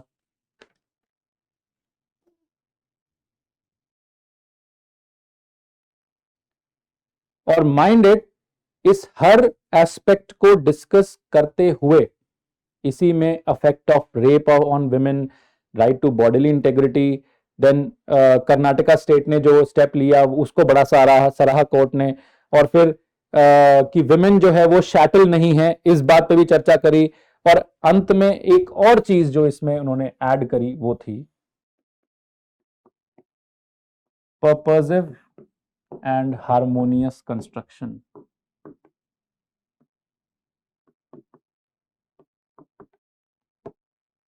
Purposive and harmonious construction. Court ने अपने आप को बोला भी है कि हम तो वो कोर्ट हैं जो पर्पसिव और हार्मोनियस कंस्ट्रक्शन करते हैं। Being in that position, we are interpreting this in a way to understand that this is not in harmony with, मतलब डिस्क्रिमिनेशन, 15 से 18 साल का डिस्क्रिमिनेशन जो है ये हार्मनी में नहीं है। किसके? ये जो भी स्टैट्यूट्स और जो भी तथ्य अभी रखे गए हैं, खुद ही देख लीजिए। मैंने 3 पेज भरे हैं आपके। पहला पेज तो ये आर्टिफिशियल डिस्टिंक्शन है, इंटरनेशनल कमिटमेंट्स हैं, contrary to the philosophy of the statutes है। स्टैट्यूट्स ही कितने सारे हैं देख लीजिए। Protection of human rights act के खिलाफ जा रहा है, ये ह्यूमन राइट एक्ट के खिलाफ है। Prohibition of child marriage act के खिलाफ है, क्योंकि prohibition of child marriage act में इसको वॉइडेबल किया गया है।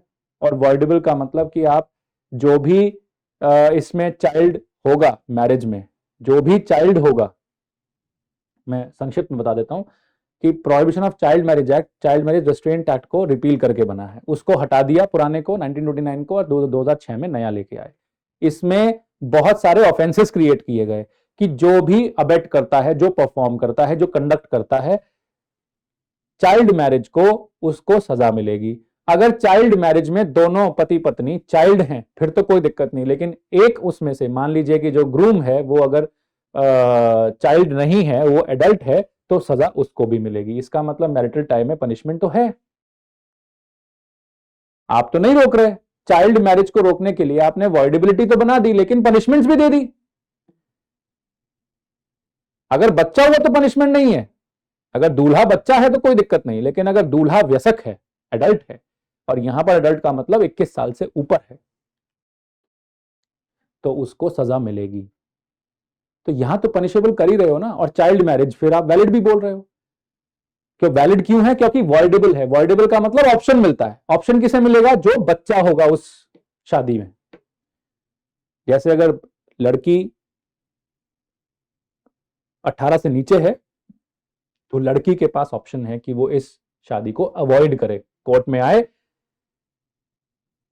सेक्शन 3 जो इसमें है उसका एप्लीकेशन डाले और इस मैरिज को नलिटी डिक्लेयर करवा दे। नलिटी मतलब जीरो, वॉइड डिक्लेयर करवाए। अगर ये वो नहीं करती तो ये शादी वैलिड चल रही है, कोई दिक्कत नहीं, लेकिन फिर भी हस्बैंड को पनिशमेंट मिलेगी। तो सोचिए इस एक्ट की फिलॉसफी कितनी एक्सपेंसिव है। वो ये बोल रहा है कि हस्बैंड को, अगर हस्बैंड हस्बैंड एडल्ट हुआ तो उसको हम पनिश करेंगे ही करेंगे, और जो मां बाप ये करा रहे होंगे उन्हें भी पनिश करेंगे, जो पंडित जी करा रहे होंगे इनको भी जेल में डाल देंगे, जो अबेटर्स बाराती आएंगे इनको भी जेल में डाल देंगे कि आप ये होने कैसे दे रहे थे अपने सामने। तो बाल विवाह के खिलाफ आपने इतना अच्छा एक कानून बनाया है, तो इस फिलॉसफी के खिलाफ नहीं हो रहा है कि आप एक तो अच्छा मानते नहीं बाल विवाह को, और उसको क्योंकि वो वैलिड है अदरवाइज, इसीलिए बस इसी तथ्य की वजह से आप इतना बड़ा कृत्य होने दे रहे हैं, जो कि कितने सारे रीजंस मिल गए हमें ये समझने के लिए कि एक गर्ल, दैट टू चाइल्ड, उसके ऊपर ये सब अत्याचार, आप उसकी जो डेवलपमेंट है उसको बिल्कुल ही खत्म कर देंगे। और ये इतना अच्छा कोई इंस्टीट्यूशन नहीं है इस वक्त, मतलब child marriage, child marriage not marriage, child marriage इतना भी अच्छा इवेंट नहीं है कि आप उसमें हस्बैंड को प्रोटेक्शन देते फिरे। पोक्सो, पोक्सो एक्ट में मैं आपको 4 सेक्शंस बता देता हूं। एक है सेक्शन 3, एक है सेक्शन 4, एक है 5N और एक है 6। 4 और 6 में पनिशमेंट्स दी गई हैं। 3 और N में पेनिट्रेटिव सेक्सुअल असॉल्ट और एग्रेवेटिव पेनिट्रेटिव सेक्सुअल असॉल्ट के बारे में बात की गई है। 3 में डिफाइन किया गया है penetrative sexual assault POCSO act में, जिसको हम, जो सही टाइटल है वो है protection of children from sexual offences, जबकि जनरली इसको prevention of child sexual offences भी बोल दिया जाता है बोलचाल के लिए। तो आप खुद देखिए, पोक्सो एक्ट में एक सेक्शन 3 है जिसमें पेनिट्रेटिव सेक्सुअल असॉल्ट के बारे में बात की गई है, और एक सेक्शन 5N है जिसमें एग्रेवेटेड पेनिट्रेटिव सेक्सुअल असॉल्ट के बारे में बात की गई है, और उसकी पनिशमेंट्स दी हैं 4 और 6 में रेस्पेक्टिवली। पेनिट्रेटिव सेक्सुअल असॉल्ट की जब डेफिनेशन आप पढ़ेंगे तो कोर्ट ने ऑब्जर्व किया कि ये तो रेप की डेफिनेशन के हिसाब से ही बनी हुई है, पर रेप की डेफिनेशन और इस डेफिनेशन में कोई फर्क नहीं है। और फिर जब पनिशमेंट देखा तो पनिशमेंट भी सिमिलर है, और यहां पर चाइल्ड का मतलब है, क्योंकि ये protection of children from sexual offences है, तो यहां पर चिल्ड्रन का मतलब चाइल्ड, चाइल्ड जो है वो 18 साल से नीचे है। ये बहुत इंपॉर्टेंट है समझना, समझिए इसको। ये सब कोर्ट ने ऑब्जर्व किया कि पेनिट्रेटिव सेक्सुअल असॉल्ट रेप के जैसा है, जो सेक्शन 375 में आईपीसी में रेप है, और यहां पर आप पेनिट्रेटिव सेक्सुअल असॉल्ट अगर बच्चे के साथ होता है तो उसको पनिश कर रहे हैं, और ये कैसे हो रहा है? रेप। यहां पर ऐसा कोई एक्सेप्शन नहीं है, पोक्सो में ऐसा कोई एक्सेप्शन नहीं है जैसा एक्सेप्शन 2 375 में है। यहां पर ऐसे किसी हस्बैंड को प्रोटेक्ट नहीं किया गया, यहां पर उसको पनिशमेंट मिल जाएगी। तो कोर्ट बड़ा विचित्र हुआ। माइंड इट, ये सेक्शन 5N में एग्रेवेटेड पेनिट्रेटिव सेक्सुअल असॉल्ट के बारे में बात की गई है। और ये एग्रेवेशन हुई क्यों? क्योंकि अगर कोई फैमिली मेंबर कर दे बच्चे के साथ कोई पेनिट्रेटिव सेक्सुअल असॉल्ट, और फैमिली मेंबर में तो हस्बैंड भी आ जाएगा। तो प्रोटेक्शन की जगह एक एनहांस पनिशमेंट का यहां पर स्कोप बनाया गया कि 5N में एग्रेवेटेड पेनिट्रेटिव सेक्सुअल असॉल्ट के बारे में बात करी गई कि पेनिट्रेटिव सेक्सुअल असॉल्ट का भी एग्रेवेटेड फॉर्म होगा अगर कोई फैमिली मेंबर कर देगा। तो ये आपने सुना होगा ना कि बच्चों के केस में फैमिली मेंबर्स सेक्सुअल असॉल्ट के लिए बहुत रिस्पॉन्सिबल होते हैं। कई केसेस ऐसे सामने आए, तो फैमिली मेंबर्स में तो हस्बैंड भी आ गया। तो आप जरा विडंबना देखिए, 375 में आप एक्सेप्शन 2 से उसको रेप नहीं मानते, लेकिन उसी डेफिनेशन के हिसाब से बनी गई डेफिनेशन में आप उसको पेनिट्रेटिव सेक्सुअल असॉल्ट मानते हैं। एक एक्ट में आप प्रोटेक्शन नहीं दे रहे हो, एक एक्ट में दे रहे हो। तो 375 में एक्सेप्शन 2 लगा दिया, यहां पे कोई एक्सेप्शन नहीं, जबकि दोनों बातें एक जैसी कर रहे हैं। तो कोर्ट ने कहा भाई ये क्या लॉजिक हुआ? जब यहां पर आपने प्रोटेक्शन नहीं दी तो आप यहां क्यों दे रहे हैं? जब यहां पे 18 साल से पहले आप हस्बैंड को प्रोसिक्यूट कर देंगे तो वहां क्यों नहीं करेंगे भाई? एक रीजन मिला कोर्ट को यहां पे भी देखने के लिए कि भाई सही है, फिर तो यहां पर भी 18 साल तक प्रोटेक्शन होनी चाहिए फीमेल को, गर्ल चाइल्ड को। हस्बैंड को क्यों मिलेगी प्रोटेक्शन, गर्ल चाइल्ड को दो। जे एक्ट में भी यही देखा गया कि देखिए बहुत सारे जो डेलिंक्वेंट्स हैं वहां भी कुछ ऑफेंसेस बनाए गए हैं, और जे एक्ट में भी यही देखा गया कि जे एक्ट का पूरा पर्पस क्या था। वहां भी जो बहुत सारे डेलिंक्वेंट्स हैं, मतलब जो ऑफेंस कर रहे हैं, वो बच्चे हैं, उनको कैसे टेक केयर करना है और किस प्रोसीजर से टेक केयर करना है वो उसमें बयान किया गया है। और दूसरा एस्पेक्ट जे एक्ट का है जिसमें इन need of care and protection की बात की जाती है कि एक बच्चे को प्रोटेक्शन भी जरूरत होती है, इन need of care and protection. वो बहुत एक्सपोज्ड होता है इनसिक्योरिटीज के लिए, डेंजर के लिए एक्सपोज्ड होता है, मतलब the child is mostly expose to danger and that has to be protected. That is a child which is in need of care and protection. बहुत इलेबोरेट डिस्कशन है उसकी और प्रोविजंस दिए गए हैं जे एक्ट में। माना यह जाता है कि एक गर्ल चाइल्ड जो है जिसकी शादी करवा दी जाए, गार्जियंस उसको शादी करके किसी और घर में भेज दें, she becomes a child in need of care and protection. तो आप उसको केयर करिए, प्रोटेक्ट करिए। आप तो उसकी प्रोटेक्शन छीन ले रहे हैं, प्रोटेक्शन तो आप हस्बैंड को दे रहे हैं, गर्ल चाइल्ड की तो प्रोटेक्शन ही नहीं बची। तो ये तो इन सब स्टैट्यूट्स की फिलॉसफी के खिलाफ जा रहा है एक्सेप्शन। फिर उसकी बॉडीली इंटेग्रिटी और उसका रिप्रोडक्टिव चॉइस भी है, इसका भी हवाला लिया, इसको भी सपोर्ट किया। उससे ट्रैफिकिंग भी होती है अगर हम ये सब अलाउ कर दें तो सोचिए कितने सारे तथ्य लेने के बाद impact of early child birth, psycho social disadvantage, secretary general का रिपोर्ट के हिसाब से, नेशनल चार्टर्स जो आपके ये सारे बने इनके हिसाब से, पर्पसिव और हार्मोनियस कंस्ट्रक्शन करने के बाद इसके बीच में आप कर्नाटका स्टेट अमेंडमेंट भी लिख सकते हैं, Karnataka state amendment of prohibition of child marriage act, PCMA. PCMA में कर्नाटका स्टेट ने अमेंड किया और बोल दिया कि ये वॉइडेबल नहीं है, मान ले तो वॉइड एब इनिशियो है। वॉइड एब इनिशियो का मतलब हम शादी मानते ही नहीं। जब शादी नहीं है तो एक्सेप्शन का प्रोटेक्शन कहां से मिलेगा? ये मैं आपको पहले ही बता चुका। यही काम तो कोर्ट बोल रही है कि सब कर लो, हर स्टेट कर ले, नहीं तो सेंटर कर ले, प्रॉब्लम ही खत्म। और पर्पसिव ऑफ हार्मोनियस कंस्ट्रक्शन करने के बाद ये रूल किया कि आप इसको 15 से 18 साल कर दीजिए। मतलब जो ब्लैंकेट प्रोटेक्शन है, जो एक्सेप्शन 2 में 15 साल लिखा हुआ है, इट इज टू बी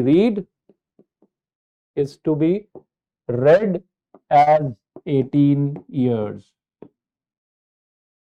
ये सब करने के बाद कोर्ट को लगा कि इसको आप 15 से 18 साल कर दीजिए।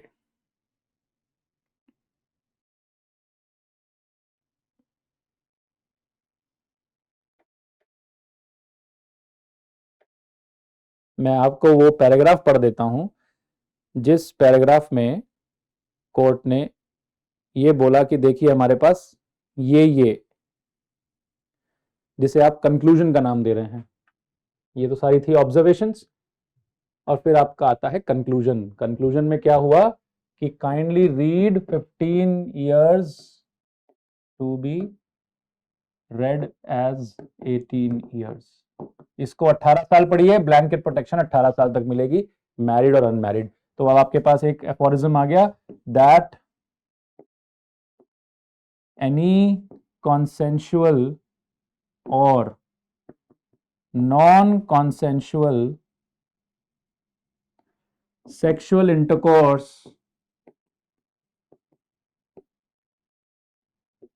by any man including husband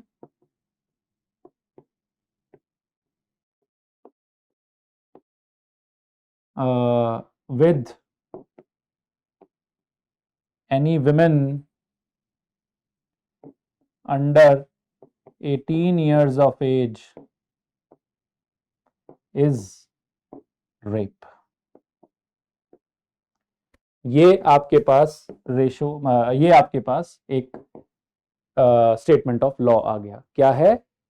any consensual और non consensual sexual intercourse by any man including husband with any women including wife under 18 years of age is rape, उसको रेप माना जाएगा।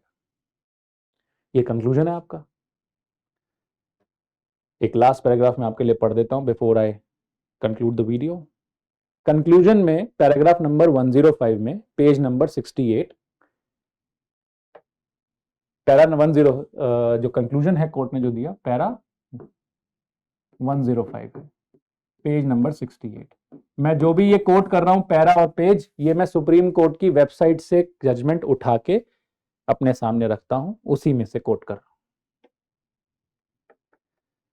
और ये sci.gov.in से ही निकाल रहा हूं मैं, सुप्रीम कोर्ट की वेबसाइट से ही ले रहा हूं। On a complete assessment of the law, जो अभी तक हमने देखा, and documentary material, it appears that there are really 5 options before us. Court ने कहा कि हमारे पास 5 ऑप्शन है। पहला option, to let the incongruity remain as it is, this does not seem to be a viable option. Incongruity मतलब disagreement, जो problem दिख रही है आपको, इनकॉन्ग्रुअस जो होता है ना, incongruous means not in consonance, not in agreement. तो कोर्ट पहला ऑप्शन कह रहा है कि या तो इसको ऐसे के ऐसे ही छोड़ दें। जो वो कह रहा है कि इतनी डिस्कशन के बाद, इतना सब देखने के बाद हमसे नहीं हो पाएगा, ये तो ऑप्शन हम नहीं प्रिवेल करेंगे। और क्यों बोला? Given that the lives of thousands of young girls are at stake, ये इस वजह से हम नहीं करेंगे प्रिवेल कि इसको छोड़ दें हम ऐसा का ऐसा ही, इस वजह से नहीं कर रहे हैं क्योंकि बहुत सारी यंग गर्ल्स की लाइफ जो है वो खतरे में है। दूसरा ऑप्शन कोर्ट ने कहा कि to strike down as unconstitutional exception 2 to section 375 of IPC. दूसरा ऑप्शन कोर्ट ने सोचा कि एक काम हम और कर सकते हैं, क्योंकि ये आर्टिकल 15 और 21 का तो खनन कर ही रहा है, इंफ्रिंजमेंट, तो हम इस एक्सेप्शन 2 को स्ट्राइक डाउन कर देते हैं। पर आप सोचिए, एक्सेप्शन 2 में 2 डायमेंशन हैं, एक डायमेंशन 15 से 18 साल वाला और एक 18 साल से ऊपर वाला। तो इसको अगर हटा दिया तो दोनों ही चीजें खत्म हो जाएंगी और मैरिटल रेप भी लॉ बन जाएगा। इसके लिए कोर्ट क्या बोल रहा है? In the present case this is also not a viable option since this relief was given up and no such issue was raised. Court कह रहा है कि एक्सेप्शन 2 को स्ट्राइक डाउन करने के लिए रिलीफ मांगा ही नहीं। रिलीफ था ही सिर्फ 15 से 18 साल के बीच का डिस्क्रिमिनेशन जो है ये वाइफ के लिए, ये इसी पे रिलीफ थी। तो हम जो रिलीफ मांगी नहीं वो दे नहीं रहे, जबकि इसका अंडरकरंट क्या है कि मैरिटल रेप भी हट जाएगा, एक्सेप्शन 2 हट गया तो मतलब मैरिटल रेप आ जाएगा जो अभी तक नहीं है।